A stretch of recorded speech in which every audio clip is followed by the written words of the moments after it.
மீனத்தில் சூரியன். மீனத்தில் சூரியன்கிறது, மீனம்ங்கிறதும் குரு பகவானுடைய வீடு தான். ஆனா கொஞ்சம் ஒரு நெளிவு சுழிவோட அந்த அவங்க விஷயத்தை அணுகிற முறைகள்ங்கிறது இருக்கும். தகப்பனார் நல்ல அந்த ஒரு வியாபாரம் பண்றதா இருந்தாலும் சரி, ஒரு அடுத்தவர்களுக்கு கற்பிக்கக்கூடிய இடத்தில் இருந்தாலும் சரி, குரு பகவான் அப்படிங்கிறவர் போதனை பண்ணக்கூடியவர் இல்லையா? குருன்னா யாரு? நமக்கு நமக்கு புத்தி சொல்லக்கூடியவர், நம்மளுடைய ஆசிரியர். இப்ப நிறைய ஆசிரியர் பணியில இருக்கிறவங்க இருப்பாங்க. தகப்பனார் ஆசிரியர் பணியில இருப்பார், ஜாதகரே ஆசிரியர் பணியில இருப்பார். அடுத்தவங்களுக்கு நல்ல ஒரு அட்வைஸ் சொல்லி நல்ல ஒரு எக்ஸலண்ட் கவுன்சிலராக இருப்பாங்க. கவுன்சிலிங் கொடுக்கறதுன்னு சொல்லுவோம் இல்லையா?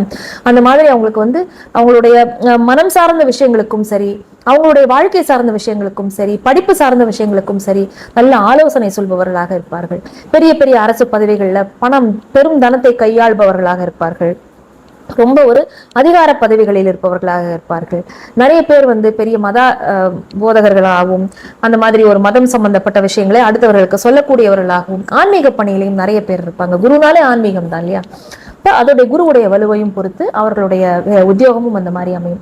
ஜாதகருடைய தந்தையார் ரொம்ப நேர்மையாக இருப்பார்.